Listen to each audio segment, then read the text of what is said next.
When do you think your entrepreneurial journey started? Technically, the first startup I did, which failed miserably. What was one thing that you learned that you still keep with you today from that experience? If you don't have both feet into your business, you have no feet in. Looking back at that day, those 10 years, what do you take away from it? What do you keep with you? Resilience. What's your support system that helps you keep the startup running? Faith in God. What do you define as focus? It comes into a focus of one, I see the clear picture of what point B is. You got to see point B with clarity. What are 3 resource recommendations? The first one is, What would be your question for a future guest? what's the reason you get up every morning? Makes sense.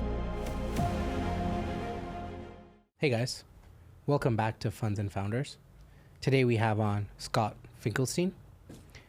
He has a background in wealth management and financial services. Spent 3 years in Japan for that stint as well, part of that stint. He's played various sales and head of sales roles at companies like TriNet and First Advantage. He's advisor to many startups, and he's founded his own business and coaching agency as well. Most recently, he's the founder and CEO of myworkout.ai. Welcome to the show, Scott. Good to be here. I like starting things off with asking all my guests, when do you think your entrepreneurial journey started? That's a great question. Technically, the first startup I did, which failed miserably, like most founders, would have been in 2010 or 11. No, 2012, I apologize. That was the first time I said, okay, I had the job at TriNet, and since I don't work there, I can share this now. And I tried to start my own business on the side and broker different insurance type of stuff, and spent $10,000 on a website and a whole bunch of stuff, had a partner, and as they say, if you don't have both feet into your business, you have no feet in. And I tried to have one foot in TriNet and one foot in the business and failed miserably. What was one thing that you learned that you still keep with you today from that experience? You got to be in. You got to be focused if you truly want to build something. So while I advise other companies now, myworkout.ai is my number one focus. And that will always take precedent over anything else I do. Now, obviously, if I make commitments to people, I make sure it fits into the commitments I have with myworkout.ai. So you got to be in. Otherwise, like I said, if you're, like they say, you're either pregnant or you're not, right?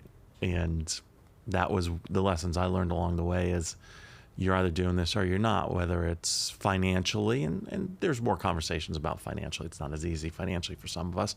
And so I get for a lot of founders who are listening, are in startup, hey, I've got to keep my day job, whether that's a full-time executive job, a sales job, or, I drive Uber, or everything in between, because you got to pay your bills. I get that. Yeah. But you have to have your number one focus as what you're trying to build. And you have to be passionate about it. And if you slip just a little bit on that, the likelihood of your success significantly drops to 0.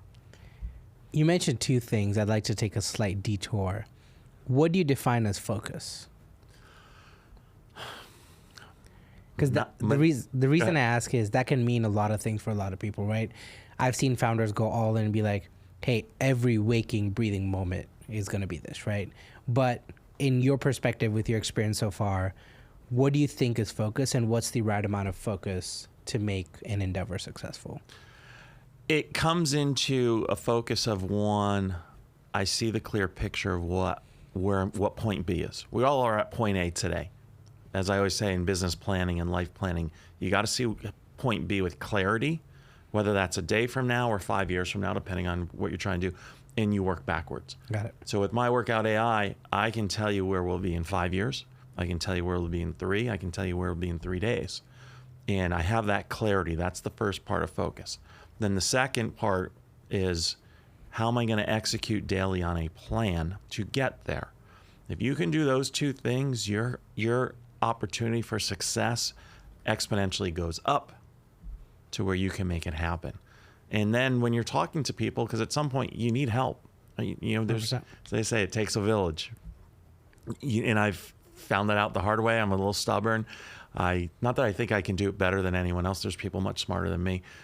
I just know I am more. It's when I've been I'm coached to advise founders now. Just because you might be able to do it better and you're more passionate about it because it's your proverbial baby, You've got to trust people. You've got to empower them, and if you can mix all that, you're going to be successful. You said two more things. So clarity. Personally, I feel like clarity comes with a lot of experience, maturity, and just exposure. How did you find the clarity in the current product, the vision? And we don't have to talk about the specific product, but just the art of mapping out your 1, 2, 3, 5, because there's a lot of ways to get distracted. How did you find that clarity? That's a great, you put it in two parts, because I'm 53 years old. I'll be 54 this summer. As when I go into my advisors for my startup and I talk to VCs and all that, as they say, they laugh, they go, you're not usually the person we're talking to. It's someone in their 20s and 30s. So I started my entrepreneurial journey very late in life. So someone younger, though, because most entrepreneurs are young, and especially in this new economy, the world we're in, this generation, find a mentor. If you're passionate about what you want to build, and what I'm passionate about, My Workout AI is not an app.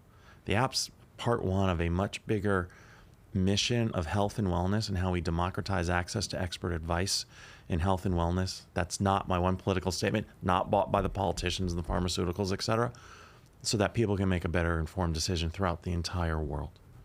So yes, I have experience of 4 decades in the work field, but I've had great mentors, and I've been a great mentor. So when young entrepreneurs reach out to me, I am happy to find time for them, to mentor them, point them in the right direction. But they typically, I know the ones who will be successful by, are they passionate about what they're trying to build? And I don't care if your passion's, I want to be the next billionaire. Great. Yeah. I'm not here to judge you. I want to save the world. I want to, everything in between. But are you passionate about something that your startup is trying to solve or do? And if you have that, you'll figure the rest out. Don't be afraid to make mistakes, because we all do to the day we die. And learn from them, admit them, and find advisors and mentors who will help you along the way. Ask for help.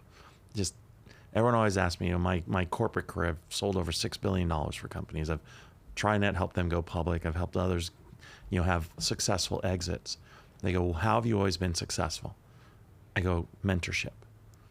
I brought in mentorship, or if we're too small where we didn't have enough people to mentor in our company, I helped my people go find mentors. Go on LinkedIn. Yep. Right? Go on LinkedIn and just reach out to someone you want to be one day. I love when I get that message. And I post about it on LinkedIn all the time, that message. Hey, and same with what I'm saying to you. And I do, and I've got a few mentees, in my life right now. And sometimes it's just one meeting, and then they go on their way, and that's great. I learn from them too, by the way. So if anyone's listening, reach out to me, because I know I'm going to learn from the interaction with you. That's going to make me a better leader, more importantly, a better man. Random sidebar. What's the best cold open or cold email you've gotten from someone that sticks out or stays with you till today?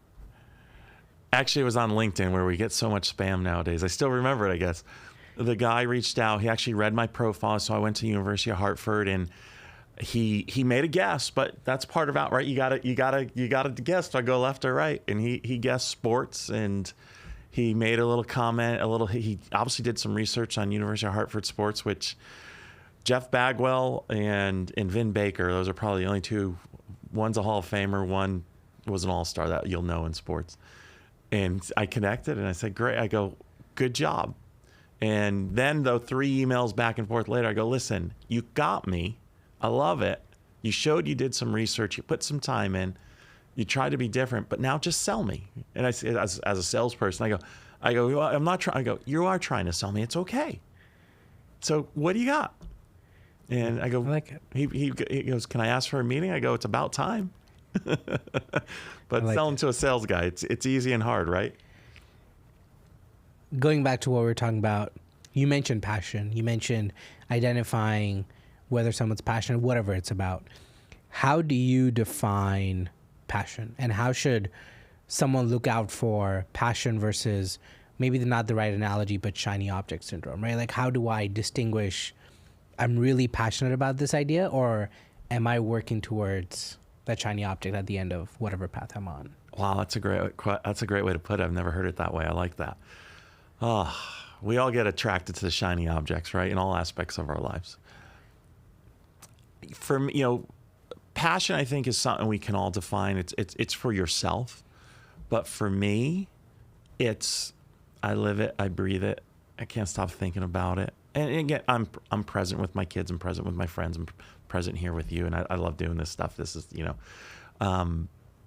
is it something that you're constantly thinking about and you're trying to figure it out? And it hurts. It's almost like heartbreak when you mess it up. And you cry a little bit. I've cried a lot in this. The idea for myworkout.ai came up at the end of February, and I've cried a lot. I screamed a lot. If anyone heard someone screaming, that might have been me. It hurts, but it's a good hurt. So if you feel that inside about something, you don't do that with a shiny new object. Is, ooh, that's exciting. Yeah. Ooh, And it dies down pretty quick. Yeah, exactly. And if it goes wrong, the first time you're like, okay, what's next? What's over here? Makes sense. I like that. So going back to your journey, you did a couple stints in wealth management, financial services, and then you go to sales. One thing I wanted to ask you about was, how does someone go about making that transition, and why did that transition happen in the first place? Because these seem like two disconnected, disjointed industries or paths to go down. Why or how did you go from financial to sales, and what was that catalyst? So actually, I've always been in sales. I started off in the hedge fund industry. I grew up right outside of Wall Street. So, of course, I was going to go get a Wall Street job, growing up in Connecticut, 40 minutes from New York City. And I did. I always knew that. I'm a numbers geek, and I like numbers, and I like money. Who doesn't? So, always been in sales. But to your point, I've sold so many different industries. The first was investment banking. And honestly, my personal story, I was, at 26, got an offer to go to Tokyo with Credit Suisse. And built a $5 billion book of business there, and then came back to New York City. Was well on my way to my big goal, which I told my first mentors was like, what do you want? I want, the arrogant person I was in my 20s was, I'm going to retire at the time I'm 40. And he looked at me and he gave me my first big bonus check of my career. And he goes, there's your down payment. And I won't use the language he used. He goes, don't be an idiot and show up with a sports car tomorrow. 1, we're all going to smash it. And 2, you're fired. So I didn't show up with a sports car. But came back from Tokyo into New York City, and this is 2000. And short version of the story is I worked a block from the World Trade Center on 9/11. I literally watched the first plane fly 100 feet outside my office window. When the second one hit, I ran home 10 blocks to the southern tip of New York City, Battery Park, and grabbed my wife at the time, and our youngest was 4 months old. And we literally had a front row seat and ran from the falling buildings and all that stuff. And at 10 o'clock at night, after a boat across the river, and a friend who somehow managed to be in New Jersey and picked us up and got to my parents' house where I grew up at 10 o'clock at night, and she looked at me, and she was from Hawaii. She goes, I've been in Tokyo, I've been in New York, and I know we said we'd retire in Hawaii, but I want to go now. And our oldest, I have 2 boys, but technically he's my stepson. He was 8. He had just gone back to Hawaii a week before 9/11, so thankfully he wasn't there. And so walked away from it all. And that sent my life on a 10-year tailspin in every aspect. We got divorced 3 years later. I wasn't always the best father in the sense of I was short-tempered and yelled at my kids a lot, and I've apologized a million times for them, and I will apologize a million times more. They're my life, my boys, they're my best friends. And how to find myself, that's when I went to Merrill Lynch, was successful, but I wasn't Wall Street successful. It wasn't that kind of money, and quit that job, got another job, was successful, quit that job, and that's when I, just bounced around. And makes sense. 6 years later, left Hawaii, got back to the real world, as I like to say. I love visiting Hawaii, by the way. Got to California, convinced my now ex-wife to move there. We always shared custody with the children, and we're good friends now, 18 years later of divorce. Insurance, TriNet, which is the private, outsourced HR, and just always successful, because if you can sell, you can sell. Yeah. So it was now, when my youngest got 10 years old, I want to advance my career, and kind of got tied back into the private equity world, in a sense, companies that were owned by PE firms, and that fueled my fire, which I still have for Wall Street. And so I'm a hired gun, and I was able to cross industries because I believe I'm a good leader. I'm a leader who's wears his heart on his sleeve, but also will put a foot up your ass. And I care about my people. And old Herb Kelleran, who took over Southwest Airlines in the 80s, he had a very simple philosophy that everyone back then was like, you're crazy. He goes, if I take good care of my employees, they'll take good care of my clients. And that's how he built Southwest from bankruptcy to what it is. And that's always my philosophy. So if you believe, as I always say, if I believe in the snow, I can sell it to an Eskimo. You just have to believe in what you're selling and believe in your people. And you can do anything. And so, yeah, I can go across industries to, who thought at 53 years old, I'd be figuring out what AI is, because my co-founder and best friend, Jason, said, he's the fitness brain I'm the business guy. He says to me one day, have you heard ChatGPT? And this was February of 23, right? Yeah, last year. And I laughed. I go, yeah, I'm a tech guy. I mean, I like tech.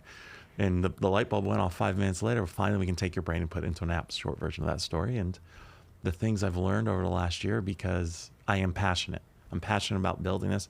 I'm a lifelong learner. That's two. How can you switch industries? Are you passionate about learning something new? Take your core beliefs, your core skills, and make them better by learning something new. I've been reinventing myself my whole life. Before 9/11, I would have been on pace to retire at the age of 40, which to me back then was $5 million in the bank and done. And I was well on my way. Like I said, God had other plans. He drove an airplane into a building next to me. And, a lot of people, obviously some tragedies that day, right? Horrible. For me, it was a blessing. And I know some people don't understand that. My two sons are 22 and 30, and they're my best friends in the world because I walked away from Wall Street, not on purpose. I went kicking and screaming for a decade. But if I didn't, I wouldn't have been coaching Little League every night. I wouldn't have the relationship I have with my boys. And I have friends who did the Wall Street career, men and women. They typically have a different relationship with their kids than I do. Makes sense. So, no regrets. Looking back at that day, those 10 years, what do you take away from it? What do you keep with you? What's your biggest learning from that event and the period that follows? Resilience. You don't know, say when you're in the middle of a storm, you don't always see who's around you there. Yeah. I'm a very faithful man. God's front and center in my life. And, the old adage, and I'm sure I'll mess it up, but is, the guy says to God, when I was struggling, why weren't you walking with me? And it's the footsteps in the sand. And God says, I was carrying you. It was only my footsteps, not yours. You don't know that when you're in the middle of it. And somehow lots of times get down on your knees and just cry and just say, help me. Why? What'd you take from me? Those 10 years, I didn't know enough yet to have the reflection in life that I do now, and to say, what do I need to learn? And then God just threw me a lifeline at the end of the 10 years.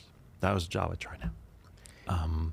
There's another Jason, and he knows, Jason Pauling, if he hears it, that job. And I told him a few years later, I go, you saved my life. You saved my kids. Because I was a month and a half before I took that job. And I mean this story as a learning, no disrespect to anyone who, for this other story, is, graduated from college, got my college degree, like makes a big deal, and, Wall Street and all that. And I was just getting my ass kicked every day financially, you name it. I was living with my mother. At 40 odd years old. And I sat across a guy outside a garage in a warehouse, about to take a job to sell garage doors and install them. From the high, 26 years old, running a multi-billion-dollar business, Wall Street business in Tokyo, and he looked at me, he goes, I know where you're at. He goes, I've been there. He goes, you'll be great at this. I'll never make six figures again. Not that money's everything, it's not. He goes, the job's yours, but you call me in 48 hours and tell me. I need you to really think, are you ready to walk away from your life? That's what he said to me. Got in my car and I cried. I cry a lot, but I'm a Cancer. And I just looked up. I go, God, what am I supposed to do? And for some reason, I didn't take that job. you talk about resilience. How does someone find or develop that skill without being in the trenches? Without God kicking your butt. Who are the people around you, right? They always say, who are the 5 people around you? 5 people in business, 5 people in your spiritual life, your health life, your personal life, etc., right? Are there people around you who can share stories like we're talking about today?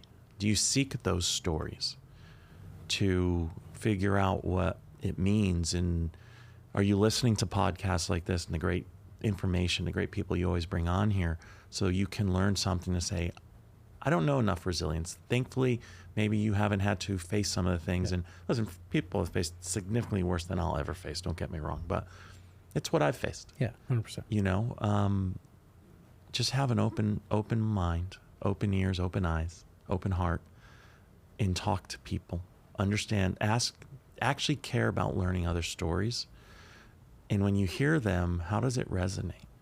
So if you haven't gotten your butt kicked yet in life, eventually, I hope it doesn't, but something will to some level. That's, it's experience. You can only read so much about resilience in a book. Makes sense. The reason I asked is, or the reason I started the podcast, the idea is I want to talk to people, understand their journeys like you're talking about, but I want to not focus on the what happened in the last month, right? I want to do the 5-10 year journey on how did you get here, your resilience you learned along the way, what was learnings, first start to fail, second fail, third fail. I want to highlight that. Idea being, even if someone early can see this and be like, oh, that resonated with my journey. And my thesis is that it's hard for people to be vulnerable. It's hard to say, oh, hey, my company isn't working and I need help with X. I don't know a lot of people who are very open about XYZ isn't working. I need help, and going out and asking for help. Yep. And so the idea being, okay, does this journey match yours? Can you take 1 or 2 things away? And so from that perspective, I feel like a lot of people say, oh yeah, you got to be passionate, you got to have resilience, you got to be in it for the long haul. But someone who hasn't done it or hasn't been through something similar, it's hard to relate. Yep. Because everything seems easier, right? It's surface level versus understanding the nitty gritty. If you're an inquisitive person and you are listening, I mean, I know the guests you bring on, they're amazing. And you're willing to just listen to people's journeys to what can I get a little bit out of? Read a book. What can I get a little bit out of? You don't have to get it all. Yeah. Just a little bit. If you're inquisitive and you're a lifelong learner, you'll get there. That's what it is. And listen, I hope everyone listening never has a bad day. We all know a little better. But doesn't go through a 9/11, growing up where you had days you didn't know if you were going to have food in your belly. So there's people much worse than I've ever had. You've tragedy, lost someone in your life, you name it. So, but just listen to people. Again, if anyone only remembers one thing from me today, go seek a mentor and constantly seek more mentors for all aspects of your life, and understand the mentor for your business maybe, but a lot of times will not be the mentor for your faith, your health journey, your life journey, relationships, etc. I have so many mentors. I wish in my 20s I knew they were an actual mentor. I know who they are. I know Mike, I know Tony, I know John, Joanne. I know I wouldn't have been successful in the 10 years I was in investment bank without those 4 people. But I wish I knew then how to use them the way I talk about now, right? So if that's the only thing you hear today, then I'm good. So a couple of guests I've had on before, I've asked them, how do they approach mentorship? How do they have those conversations? And I feel like a lot of people who've never had mentors will be like, well, here's my story. Here's what I'm doing. Here's all this background. And my take is, unless you're establishing a long-term relationship with the mentor, they don't need all the background. They need here's what I'm working on. Here's the challenge. I want your inputs on X, Y, Z. Start there until you build a relationship. Agreed. But people spend all this time I did this, I did that, I did this, I'm doing all of this, but they spend 5 minutes on what they're doing and they never really get the true value out of it. I feel like there's a lot of skill building needed, even on how to be a mentee. Not a lot of people talk about this, but I agree. it's just how to be a good mentee, get value, give value, be respectful of time. But I posted, actually, I'm a board member for UT Macomb Center for Global Business, and January was mentorship month. And so I wrote an article, which they end up posting on LinkedIn, so you can go find it. And I talk about, both sides of it. If you're a mentee and you ask me for my time as Scott, as a mentor, you show up early, not on time, right? The old, some coaches, if you're 5 minutes early, you're late.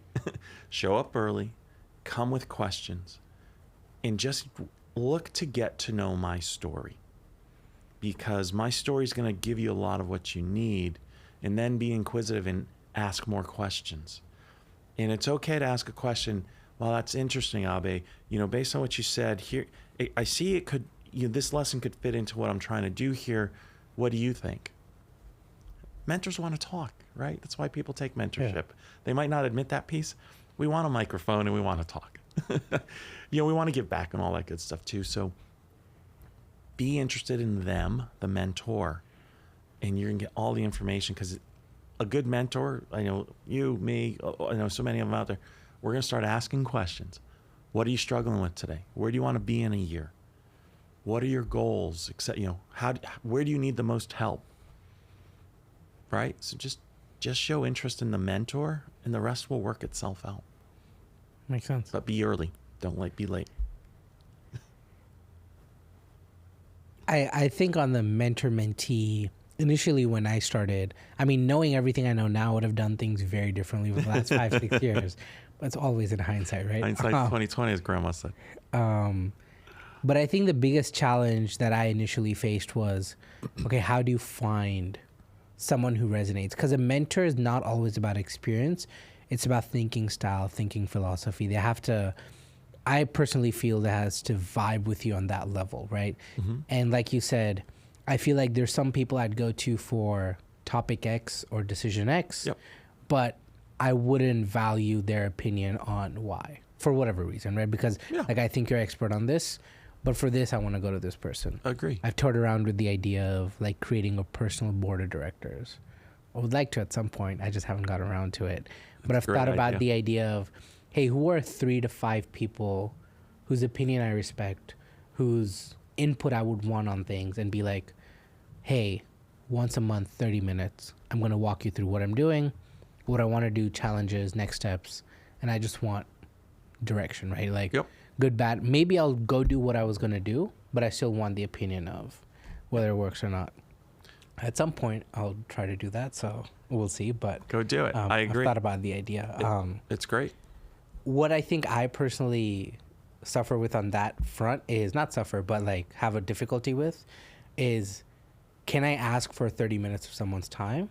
And if yes, how can I pay back that time in whatever capacity? Because if I'm asking for 30, 40 minutes from someone every month, I want to make sure it's of value to them, and I can also deliver some at some point. I don't think I will be over the next couple of years, but until then, how do I ask for that time, and what can I give in return? That's why I haven't done this yet, more than any other. What you give in return? You give 2 things. Number 1, value their time. Yeah. And like you said, I want to go in. I've got an agenda. I love when a mentee shows up with an agenda, because in the end, this is all about the mentee. It's not about me, the mentor. I can put myself up on a pedestal. Yeah. It's about them. So you do 2 things. 1, at least this is what I always say to my mentees: value my time. So show up with a plan. Come inquisitive. Have a few. You don't have to have 20 questions, but have 3 that put us down the proverbial rabbit hole. Hopefully, a good one. The second, pay it forward. And you and I've gotten to know each other over the last couple of months, and looking at some projects and just getting to know each other as friends and all that. You absolutely have something to give to someone. And so, if someone reaches out to you, be a mentor. Yeah. I think it's more self-doubt than anything, but no, I understand what you're saying. I was talking to someone the other day, random sidebar. I don't like the word thought leader, because I feel like everyone who starts calling themselves a thought leader, personally, I would only feel comfortable saying I know X if I've done it for 20 years, right? I want to feel like I know that subject before I go into it and claim to be a thought leader in the space. But I feel like that word is thrown around so much where I'm like, I have opinions. I know the topic you're talking about, but I don't consider myself experienced enough to call myself a thought leader. But I understand what you're saying, but it's more self-doubt than anything else. I hate the term thought leader too. We're in agreement there. You don't have to be a thought leader. You and I got together over the weekend, had a coffee. We're talking about some things for the next development of the app when we get there. And as I said, you told me a couple of things. I go, say that again. I got to write it down. You have an expertise. Yeah, makes sense. That's all that matters. Makes sense. Sweet. Going back to the journey, finance roles, sales roles, Feb 2023, you decide to start myworkout.ai. Very quickly, can you tell the audience what myworkout.ai is, and then what's the plan? And we'll go deeper into that last year and a half of building myworkout.ai. Sure. It's a personal trainer in your pocket is our fancy tagline. And it'll be just that. It is going to give you, whether you work out at home or you go to the gym, it's that expert by your side that says, here's what you're going to do today. And that's the simple version of it. Now, what I believe will set us apart are a few things. Our 3-pillar approach, which is what Jason's done his 3 decades. Again, I'm the business guy. I can put my foot in my mouth a little bit here. Is pillar number 1, movement assessment. How many apps do you download out there? And I just downloaded another one yesterday because I was part of, you got to check them all out. 2 minutes in, here's your workout, Scott. I had one app last April. I remember it was last April because I was going up to New Hampshire to take my son out of college. And within 2 minutes, it gave me a workout. And I work out 6 days a week. It goes, all right, great. You're going to do dumbbell curls for biceps, 45 pounds each. I work out with 20 to 22, 25 pounds. And I was like, maybe I'm wrong. I'm like, no. And then 3 days later, I'm in a hotel room with my son. And he's 6'5", 22 years old, athlete. And he goes, what else you do when there's nothing on TV? He goes, let's go down to the gym and see who's stronger, Dad. So I go, let me grab a 35-pound weight. I almost ripped my arm off. So movement assessment. I have to understand the functionality of your body. Doesn't matter if we're both 6 foot whatever and the same weight. Our bodies, your shoulder works Very different. Yeah. As Jason likes to say, no offense to anyone, he always says that too. I got to know if you have one arm or two. Yeah. So our app is going to ask you a handful of questions so we can score you from a movement assessment. Pillar number 2 is movement over muscles. It's functional movement. We all want to move better so we feel better. By the way, the muscles come too. You'll look better too. But functional movement. And the 3rd pillar is obviously the AI. We've taken our IP is what's Jason's brain and how he can look at you, score you, and creates a workout program for you for your next month, 2 months. Yeah. And the AI takes that, but what the AI does that Jason, no trainer can do as fast, is every time you interact, it's going to potentially tweak your program. This was too light. This was too heavy. Ooh, my shoulder hurts today. So that you're constantly feeling challenged, but not over-challenged. Feeling this isn't boring in the same routine. It's changing. It's tweaking, which means you will stay engaged. You won't plateau. Those 3 pillars set the technology apart. But what's more important to me is within the app is the community. And we're building an app within the app, if you want to call it that, so that we can have a shared journey, right? Fit and 50 will be one of the little community. That's for me and anyone else in my age group, or hey, to the new mom trying to find time to work out, and we'll come up with better names for that piece, along with the overall community as well. And to my marketing person hates when I say this, but to the couch potato. I'm 200 pounds overweight and I can't get off the couch. Help me take the first step. So we want to build a community because there's a couple statistics out there that make me want to scream. Number 1, 75% of all workout programs I do, whether it's an app or a trainer, just don't meet my needs. Again, the 3 pillars will make sure it does. In the second part, over 50% of people who start a workout program, a wellness program, quit within 6 months. Yeah. If we can just move the needle on that one, to where I'd like to say no one quits, but I get it, reality. Can we move the needle by 10%, by 30%? We start to change the world. So that's phase 1 of the app and what it is. But then it goes much more into a whole health and well. Again, I can see 5 years out. Yeah. So. Okay. Quickly before we get into the journey of building, what's the why? What's your why for myworkout.ai? Why do you want to do this? My personal why, and the app ties into it, but my personal why has always been I want to remove the perceived walls and ceilings we all put around ourselves that hold us back from the true success God meant for us to have. We're our own worst enemies, myself included. I have some mentors in my life go, did you put that wall up again yesterday? I'm like, maybe. Right? So under that, so what's next? Now let's break it down. And this journey was first, I wanted to help my friend reach the world. And it became, I am about health and wellness. It's been a big part of my life. And how do I democratize access to expert advice to underserved communities? Makes sense. Listen, you and I can afford an app, can afford a trainer. You know, we sit in a studio, which is one of the new premier training facilities and gyms in Austin. We can afford it. Most people can't. Yeah. And it's not about what I can. You don't pay it forward by what you can do. It's how do you lift up everyone? We don't have judgment. Like I said, I don't care if a doctor says you got to lose 100 pounds. If you just want to lose 5, we want to help you. Don't care where you come from, your economic background, your sexual, all that stuff. I don't give a damn. If you got a good heart and you want to be a little healthier, we want to be part of that. Makes sense. Sweet. So for someone with a finance and sales background, going to build, I don't want to call it a tech company, but like a starting out AI tech company. Yep.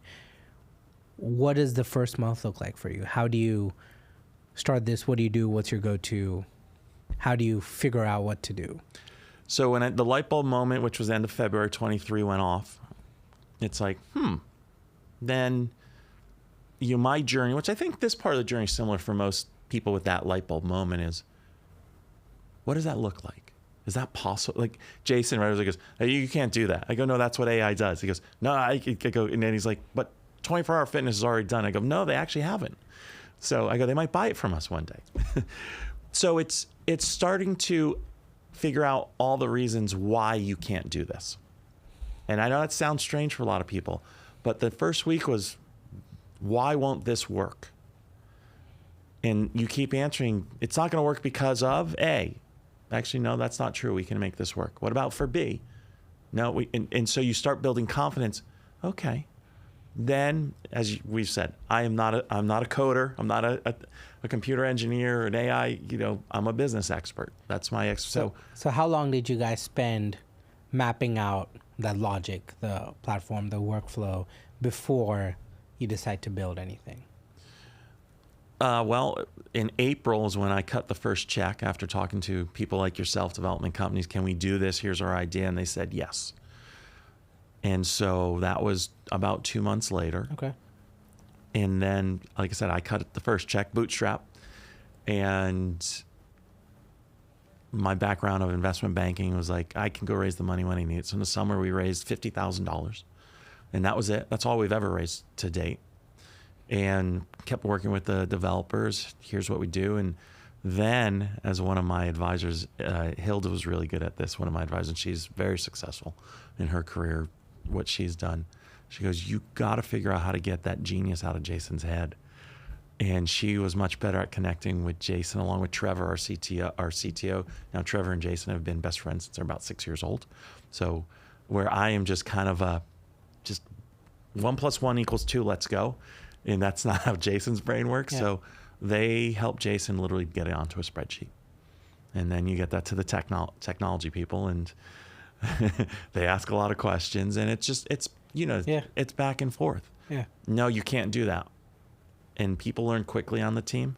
Both our team there's 5 of us who are technically myworkout.ai people, along with our partners, our technology partners. You're not allowed to tell me I can't do something. You're not allowed to say that. Now, in the end, we might come back and say, we can't do this. But the first response is, that's interesting. Not sure. Let's talk more. Get the proverbial whiteboard out. Yeah. So you start in April. When are you supposed to have MVP out? Last November. It's now April again. So the reason I ask, and I know sort of the backstory, but what I'm trying to get out is, what's the expectation, a non-tech person, and I've dealt with a lot of non-tech founders, but how do you go from, okay, November, I have to have MVP out, you're making business plans, keeps getting delayed. We're now April 2nd, date of recording this, and app's going to be out probably in a week or two or like pretty soon, right? But as a founder, how do you manage that? How do you deal with that? What's your go-to? Like, just talk through that a little bit. That's where a lot of experience comes in. Honestly, it's my 4th decade in the business world. And obviously great advisors, mentors. Those dates I gave you came from my development team and the company that we ended up going with. They said, we'll have it by November. And I said, okay, you're my expert. I'm hiring you, partnering with you to be my expert. So I'm listening to you. Now, the businessman in me says MVP comes out the first week of November, version 1 that we will launch and start charging subscriptions was December 27th. Great New Year's resolutions. We'll launch January 1. Like ride the wave and Yeah. And obviously that didn't happen, and we can get that. The rest of the story, is the development company didn't tell us, and it's not a lack of ability to develop. Their business and how they communicated or lack thereof that's why we're in delays. So while I said if we're supposed to come out, start getting revenue January 1st, let me put it to second week of February. So I buffered that. At the same time, the first week of January, when it didn't come out, I went to, okay, do I need to go raise capital? Where are we at? And again, this is where 4 decades of business comes in, plus also my advisors. So even if you don't have the experience I have the advisors around you who do, who can help you have that conversation. And you plan for the worst case scenarios. You put buffers in there, especially when it comes to dates. We're supposed to have, we're launching this week. Well, we're getting into the App Store this week. We'll test it before we officially launch at the end of the month. That's if Apple approves. If Apple approves, we're on version 91. So we're pretty sure they'll approve. But you're right. And these are all things I learned, by the way, along the way. Well, they told us in November, Apple was starting to, end of 23, say, we don't want 1,000 of the same apps. So they're like, we're not sure they'll approve you. Like, wait, we're 6 figures in. They go, we think they will because of the AI and blah, blah, blah. So they did, at least the betas and all that stuff. Listen, what made Steve Jobs great? What makes Bill Gates, Resilient? Warren Buffett, yes, all that. But they somehow, great leaders, Elon Musk, Richard Branson, they see 3 steps in front of everyone else. They see, we're in a room where the door's closed. They can see 2 doors down and what's in that room. You have to become that as a startup founder. And I'm sure your next question is, how do you do that? Be inquisitive. Ask questions. Once we build it, John is one of my mentors and advisors. And we talk every week, but we have an official call every other week. And when we got real close, we set a meeting on purpose. And I do this in all my businesses when I was a CRO, CEO, et cetera. And the meeting is just about why this will fail miserably. And we gut check it. We stress test it, the idea. You got to do that along the way a few times. I like that because there's this concept of like making assumptions. And when I'm talking to someone super early on, my first recommendation is write down every assumption you can think of. And there should be 25 plus assumptions. And what needs to be true for this to work, what should be true, and what is irrelevant. Because that helps you understand, oh, my customer has to want to do X. But until you write it down and think of it, you're like, oh yeah, everyone wants this. Because everyone, like, for a startup founder, their idea is golden. It has to work. Best. Yeah, like everyone wants it and is dying for it to be out there. But you also ask yourself, if everyone wants it, why does it not already exist, right? And so I like the idea of talking through failure situations because it at least makes it very abundantly clear. My recommendation is fail fast. Like, I would rather you fail fast than spend 2 years building something. And a lot of money. Yeah, and that's always my. There's so many people like, I want to build X and build a platform and do this, and like I need this whole B2B side. I'm like, but that has nothing to do with the problem you came to me with. So why do you want $200,000 worth of software? Like, you don't need it, right? But Yeah. I'll add one more thing into the litmus test, or stress test of it all. Yeah. Don't just go to the experts in your industry that you're trying to build your app, your idea. My oldest son, went from high school into military special forces, served our country, all that great stuff. He was, when the idea came out, now he's a fitness guy, he works out a lot. I said this to him all the time. I go, you should be a business coach after we had this conversation, because I was like, hey, here's what I'm working on, Jess. He's like, and 2 hours later, I'm sitting at the kitchen table with him, and I'm like, my head's spinning. I'm like, where'd you come up with those questions? And they were the best questions that are a big part of why we're successful. So my point, the moral of that story is, and that was early on, but I seek people who have nothing to do with fitness, nothing to do with technology, business, and just say, how's this idea sound to you? My brother, who's, business person, but not in the fitness world. I'll talk to a stranger on an airplane. Yeah. Seek opinions from people who you don't think have an expertise. Makes sense. I like that. So app's going to be live. You've gone through this whole process of getting out there, understanding tech. How do you personally, as a non-tech founder, sort of deal with those delays and also deal with the lack of understanding? Because personally, the reason I'm asking is there's going to be a bunch of founders listening who maybe tech, maybe non-tech, and there's always the other side which you don't understand. So when there's delays, when there's issues, how do you not get frustrated and be like, okay, app's not ready.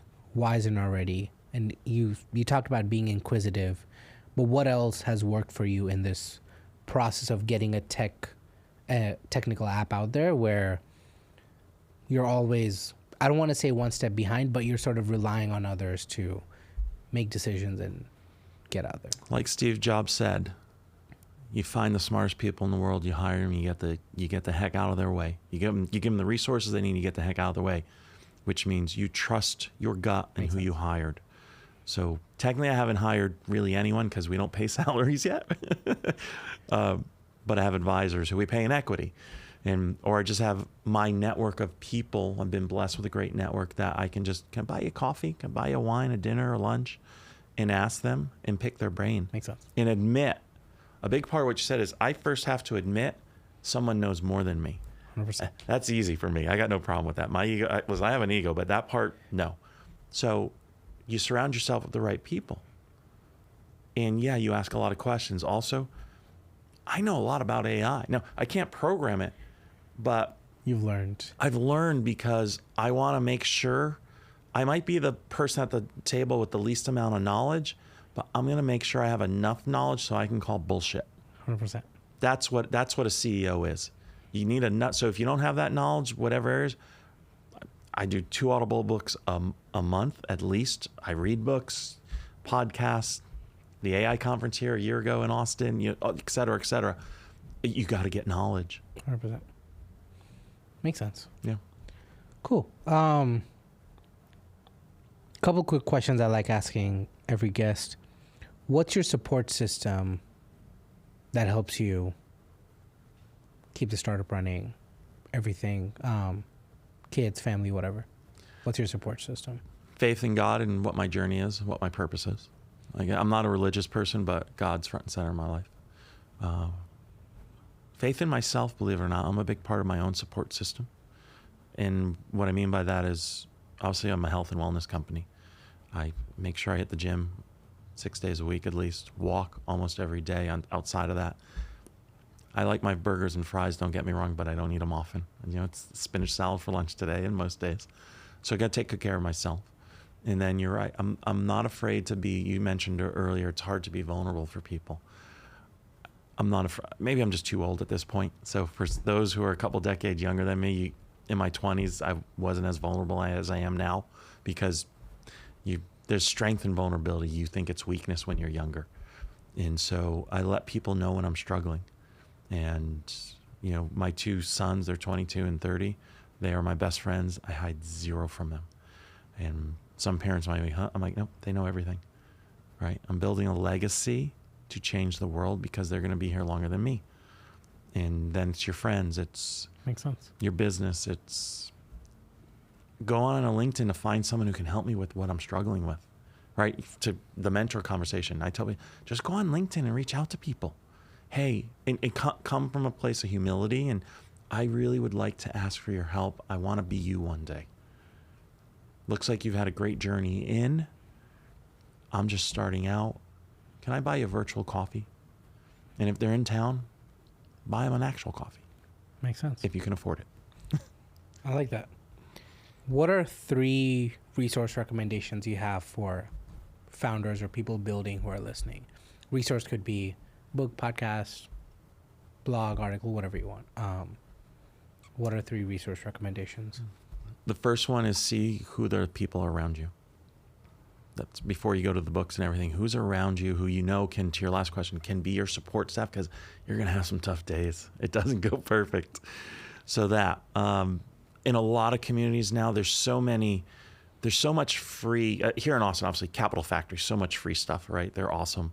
But you can do a lot of online events, even if you're in the middle of wherever. Yeah. So just go online and search startup founder, startup tech, whatever it is, and start listening to things for free. And then you're on there, see who's on there, private message them. Hey, can I buy you the virtual coffee? There's so many great books out there. I mean, I've got a list if anyone wants to reach out to me, but off the top of my head, Limitless by Jim Quick. How do you think differently? The Code of the Extraordinary Mind by Vishen I always mess up. We'll link everything. Vishen. If you look at Code of the Extraordinary Mind, it's about how do you not think the way society taught you. Presentation Secrets of Steve Jobs. That's at the top of the list. Okay. Starts with Why by Simon Sinek is the last one I'll throw out there. I went to something this morning where that was a book recommendation. So. Yep. It's on my shelf. I haven't read it yet, so I gotta probably read it. It's a fast read. What's your startup tech stack? How do you run your business? What tools and apps or whatever do you use? That's a great question. I don't know if I mentioned to you when we had coffee the other day. That's the book I'm going to write, because I'm doing this journey very differently. I come from the VC and private equity world, and I have my opinions of them. They're brilliant. At least they think they are. Because of AI in the last year, I've been able to do this business, and I'm not talking about the AI that's going to be in our app, without having to raise probably $500,000. Otherwise, we wouldn't be sitting here talking. So on the AI side, obviously ChatGPT is the easy one, and I use it every day. There's different versions. Pay the $20. It's worth it. Is it Genesis? I can't remember why that, but we're in my office. It's all lit on board. V.io is where we've done all the videos, because I can't afford a videographer yet to edit them. There's so many things out there. Like, I know we're doing about an hour here, that, later on, there's so many different softwares. Again, if you want, I'll give you the list. I can't remember. Where it'll splice it up for you. Yeah. We've got 15 different ebooks on our website. Read them. They're great. Is it design.io? I think what was the software, the AI software. Again, you got to still give it input. It's not like it just spits it out for you. But all things you need to start putting things out there. There's so many things. Those are the big ones.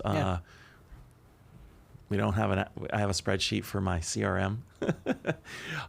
If you're going to start raising money, there's a lot of networks out there where, I think Angel Network off the top of my head is one that a little bit of the money we raised came from there. I just started using ChatGPT along with my prompting to create the quick paragraph to send to a bunch of angel investors. Nice. Will you please have a coffee with me virtually so I can tell you why you should give me $10,000? Yeah. A whole bunch of stuff. Okay. But we'll get a list, link everything, and do that. I do this thing on my show where I ask every guest a question for a future guest. So your question from a past guest is, what drives you to do what you do? I want to leave the world a better place. I know that sounds corny. It goes to my why. I want to remove the perceived walls and ceilings. I want to leave the world a better place and show my kids how to do that so that they can pay it forward. what would be your question for a future guest?